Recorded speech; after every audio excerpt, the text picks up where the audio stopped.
อันนี้แม่นบอลเพิ่นว่าสิตั้งเฮือตินน้อยเดียวนี่แหละพี่น้องตอนนี้ยับหานี่พ่อคือสิแม่นหม่องเวิ้งเพิ่นเสียหญ้านี่บ่หรือว่ายับไปฮอดทั่วพุ่นก็ผู้ร้ายปานใด1 2 3 4 5 6 7 8 9 10 เอาไอ้นับเบิ่งก่อนนับนับเบิ่งก่อนไหนจะได้วิทย์แต่มื้อก็แล้วเด้ว่าบ่ครบเดี๋ยวบ่ให้คืนเด้ใจเด้ออ้ายที่ฝากเงินให้เขามาเลยไม่ให้น้อง ขอบใจได้หลายขอให้อ้ายอยู่ดีมีแฮงเด้อขอให้ร่ำรวยตอนนี้ต้องโอ้ว้าวว่าช่วงนี้ก็พอร่ำรวยสุขภาพแข็งแรงแม่นขอสบายดีเด้อพี่น้องเอ้ยสบายดีตอนเช้าๆมื้อนี้ออกมาหาน้องดีพี่น้องมาอัปเดตเรื่องการเฮ็ดเขื่อนเฮ็ดชาตินั่นแหละเพราะว่ามื้อก่อนนี่เฮามอบเงินให้สร้างเพิ่นนี่แม่นค่าเพิ่นได้ใหม่หรือว่าค่าเพิ่นไปซื้อน้ำมันนั่นแหละ700,000 กีบแต่ตอนนี้คือสิแม่นสำเร็จแล้วเห็นเพิ่นโทรหาแล้วว่าให้ออกมาเบิ่งมาติดตามเบิ่งใหม่ในพี่น้องเอ้ยตอนนี้ก็อยู่กับทีมงานเฮาแล้วก็สร้างเพิ่นอยู่กับน้องดีพี่น้องเอ้ยฝนก็ตกตลอดพายุเข้ามื้อนี้คล้ายๆแน่สบายดีไอ้เจ้าสบายดีนั่งว่าน้องดีเพิ่นนั่งง่ายประงังสิถามเพิ่นรายละเอียดพี่น้องเอ้ยเพราะว่าหลังจากที่เฮามอบเงินมื้อนั้นพุ่นแล้วก็ยังบ่ได้ออกมาหาเลยเพิ่นแต่ว่าฝนตกมื้อนี้ก็อากาศดีก็เลยพากันออกมาน้องสาวดีเพิ่นก็นั่งเพิ่นก็บ่ฮู้ว่าเพิ่นก็คิดอยู่ในใจว่าเฮือนจักสิไปฮอดคันใดแล้วบ่น้องสาวดีเฮาก็ลุ้นน้ำน้องอยู่เนาะเฮาก็มีแต่อัปเดตไปพี่น้องบ่ฮู้ว่าเฮือนมันสิฮอดคันใดก็บ่ฮู้พี่น้องจังเบิ่งน้ำกันนี่นะพี่น้องในใจเฮาก็มีแต่อยากเฮ็ดให้มันแล้วพุ่นแหล้วเนาะใจกับมือเดียวอยากให้มันแล้วเลยอันเนี้ยแต่ตอนนี้กำลังฮอดขั้นตอนตัดไม้แล้วพี่น้องเอ้ยไม้เฮือนเพราะว่าถ้าว่าน้องดีเพิ่นมีไม้เฮือนแล้วก็สิง่ายอยู่เนาะก็สิไว้อยู่อันนี้ก็ไปตัดไม้บ่มีพี่น้องมีแต่ไม้เสาอันนี้เฮาไปตัดไม้เส้นไม้หยังอีกก็ถือว่าแล้วน้อยเนาะตัดไม้เนาะแล้วจักโตใหม่ฮะเรื่องต้อง50ปลายตอน50ปลายโตน้อยถือว่าจักสิพ่อบ่พ่อก็จังว่าเนาะอันก็คือสิพ่ออยู่ดอกเพราะว่าเฮือนก็บ่ใหญ่ปานใดเนาะอันยัง5 ฟุต 7บ่5 ฟุต 7แสดงว่าตอนนี้นี่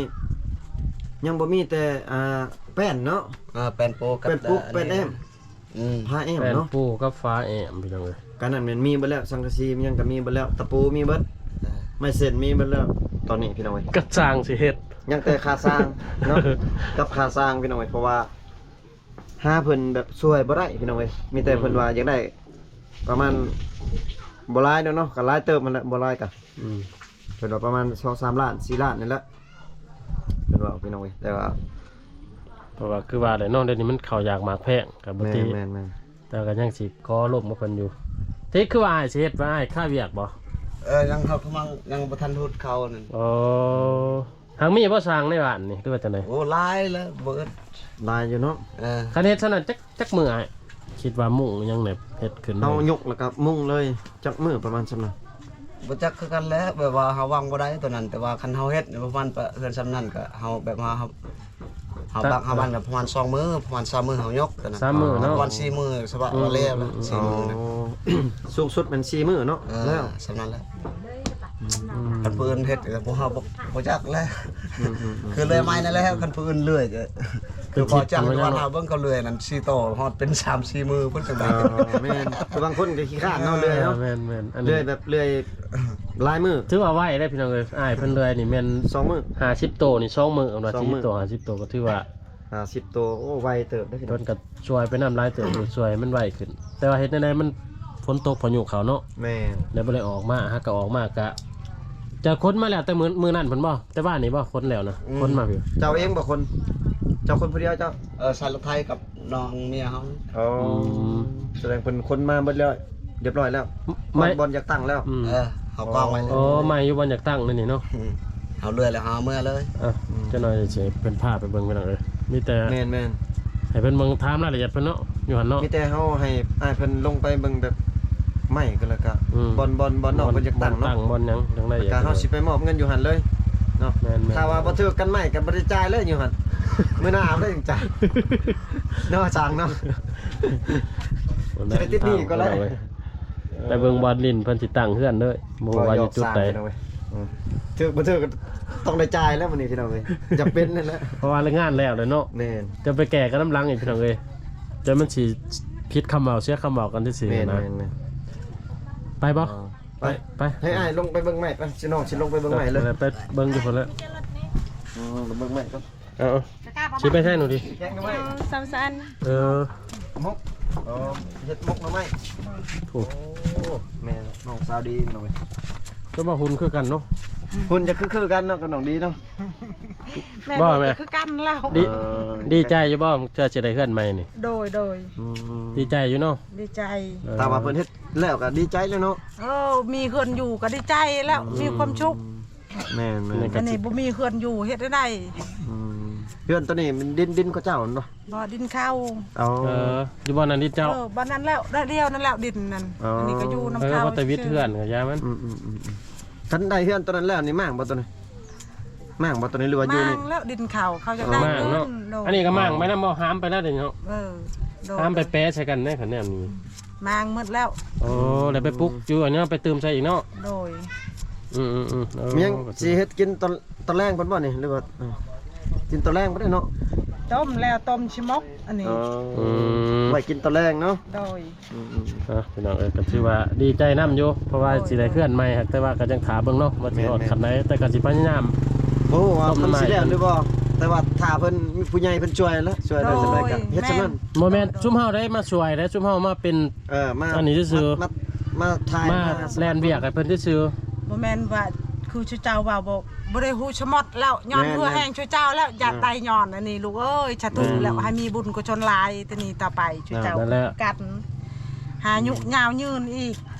คือเพิ่นผู้ช่วยเพิ่นอยู่ต่างประเทศเพิ่นก็ยังอยากซอยหั่นนะ แม่นเพิ่นอยู่ไกล ทีมงานเฮาก็มาแลนเวียกให้เพิ่นมาซอยนำหั่นแหล้ว ได้ตั้งประเทศกาชอก็ได้ย้อนชูเจ้ามาช่วยเรือนี่ก็เฮ็ดได้ให้มีบุญกุศลแล้วตัวนี้ต่อไปดู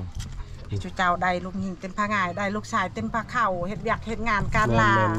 ให้ขึ้นยงลูกเอ้ยให้มุ่งมั่นปรารถนาได้เงินคำดำแก้วลายลังมาได้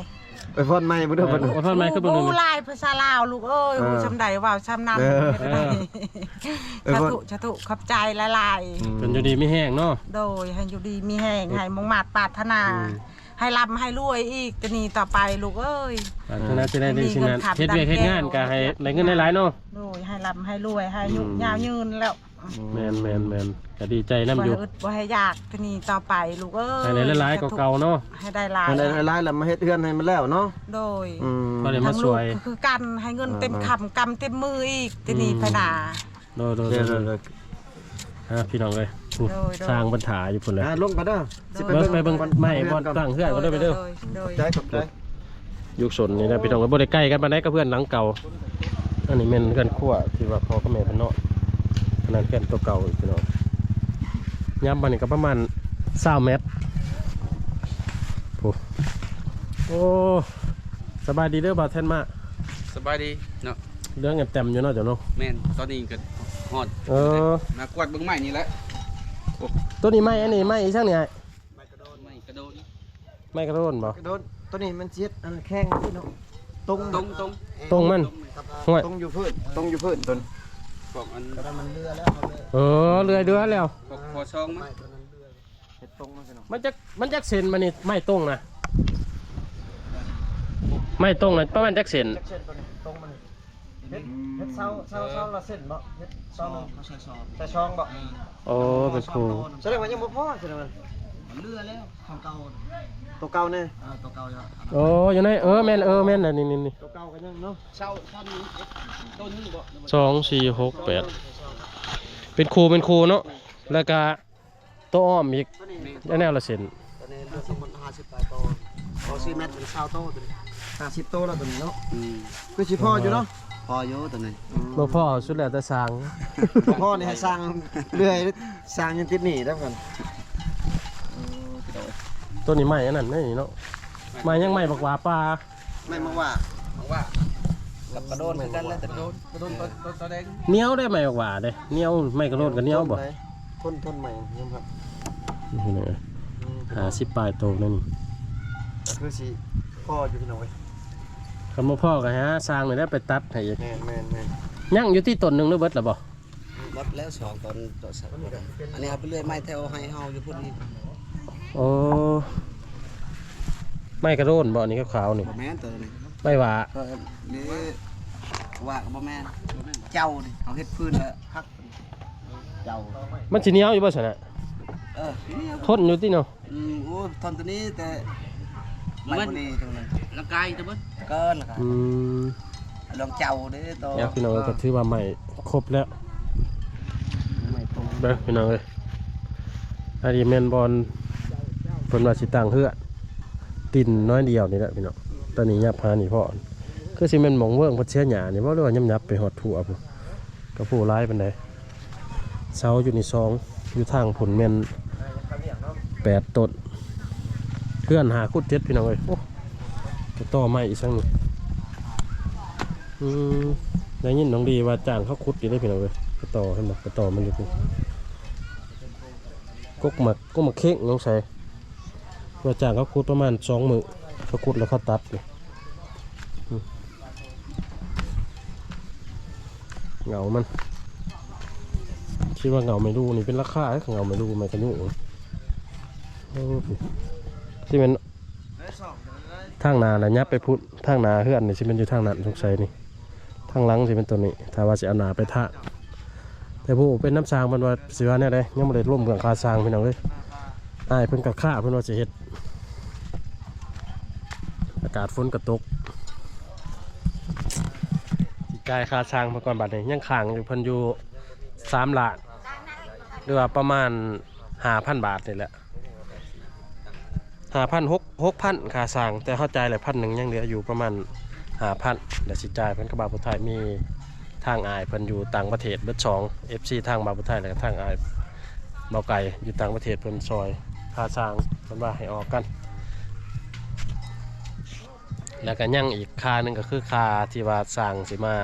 ตั้งเฮือนเฮ็ดเฮือนนี่พี่น้องเอ้ยมากไม้ซอกไม้เสาแต่บ่ฮู้ว่ารายละเอียดมันสิซ้ำในแบบใดนะครับก็ยังสิล่มมาเติมอยู่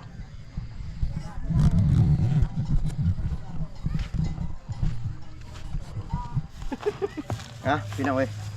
เบาไปเลย ตอนนี้ก็สิมอบเงินให้สร้าง ค่าสร้างให้เพิ่นก่อนพี่น้องเอ้ย แม่น ยังค้างเพิ่นอยู่เท่าไหร่ประมาณ3 ล้าน ป เนาะ ระมาณ2 ล้าน5บ่ 3 ล้านก็สิ ยัง3 ล้านเนาะบ่หยอกเพิ่นยัง เป็น 3 ล้าน เงินไทยนี่ก็สิประมาณ 5,000 บาทถ้าจ่ายเลย1,000 6,000ทั้งเบิด เขาจ่ายไปแล้วทั้งหมดน่ะ3 ล้าน 7เนาะ อืม 3 ล้าน 7แต่ว่าเขาจ่ายไปแล้ว700,000พี่น้องยัง3 ล้าน ผมคิดว่าเงิน เพราะว่าเบาไก่ก็สิได้ให้ครึ่งหนึงก็เบาผู้ไทยก็สิให้ปลายมันพี่น้องเอ้ย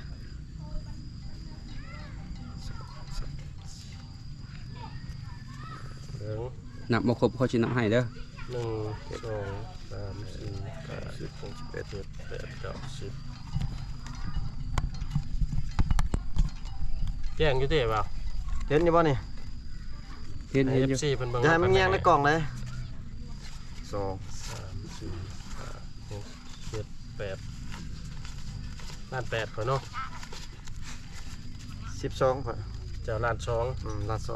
เอาให้เบิ่งครบแล้วติ 2ครบเลย เอาให้นับเบิ่งก่อน นับนับเบิ่ง นับเบิ่งก่อนเด้จะได้วิทย์แต่มื้อก็แล้วเด้อย่าว่าบ่ครบเดี๋ยวบ่ให้คืนเด้ เข้าใกล้ๆให้ FC ได้เห็นนะเข้าใกล้ๆนี่อ๋อนับเบิ่งนี่ ตัวนี้ล้านหนึงตัวนี้ นับเบิ่ง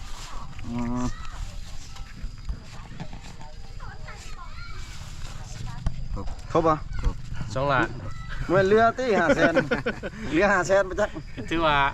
แล้วพี่น้องเอ้ยให้เพิ่นพอได้เพิ่นไปซื้อข้าวซื้อน้ำ แม่น ไป ๆ ซอยกันนั่นแหละ เงินก็ได้มอบสำเร็จพี่น้อย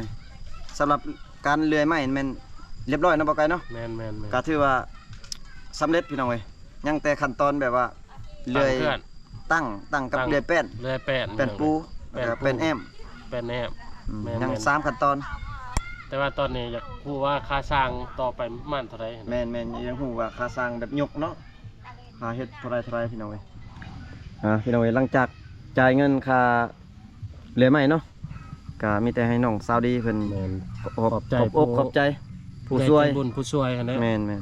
ถึงว่ามันสิยังบ่เป็นเฮือนเป็นชาติก็ย่าเนาะ แม่นๆ ได้ไม้ได้สังกะสีหลายเติบแล้วพี่น้องเอ้ย มีแต่รอท่ารุ่นต่อไปเนาะน้องดีเนาะ แม่น เพราะว่ามันสิฮอดคันใดพี่น้องเว้ยขอบใจเพิ่นนะ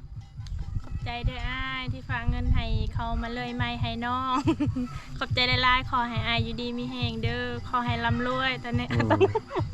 โอ้ว้าวสำนีก็พอ ให้ร่ำให้รวยสุขภาพแข็งแรง แม่นขอให้อยู่ดีมีแฮงขอให้หาเงินหลายๆเนาะ ได้หลายๆเฮ็ดเวียกเฮ็ดงาน มาช่วย มาแล้วแม่น้อง ให้มันแล้ว ว้าว ว่าบ่เป็นเนอะ สำนีละแม่น น้องเพิ่นว่าบ่เป็นพี่น้องเว้ยเนาะ ได้แต่มีแต่คำขอบใจหลายๆเนาะ แม่น พี่น้องเอ้ยก็ดีใจน้ำหนองน้องสิได้เฮือนได้ซ่านในบัดนี้